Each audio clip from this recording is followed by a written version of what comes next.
ngayakeun hajat breto mah lain hajat disebut teh kang ngaranna teh ngabumbas. Nama kejeng kitu sabab kolot breto mah boga prinsip lamun boga budak awewe kajen minum kawin daripada loba uling. Mata aya lalaki sungkrang sangkrong ka imah teh ditanya jangdek naon ka dieu miharep putra bapak kawin ayeuna. Jadi tadi tahulak bobogohan baheula mah. Oh prinsip baheula mah kejeng bobogohan. Eueuh baheula mah. Da eueuh da Islam ge bobogohan. Islam teu meunang bobogohan, kudu bogohnyaan. Dikawinkeun. Dicatet ku amil, langsung dikawinkeun sore eta keneh. Ari pas peutingna inung jeung bapakna bingung. Tepikeun ka jam 1 Januari teh can sare inung bapakna teh. Naon sababna?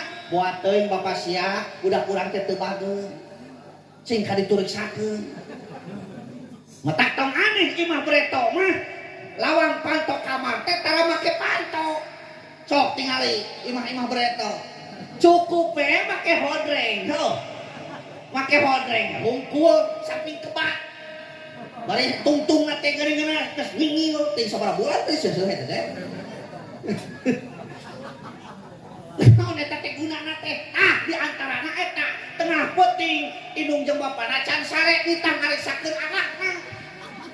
Atuh keteyep teh bapana teh ngeteyep ngadeuketan kamar anakna. Ti luhur dibeset.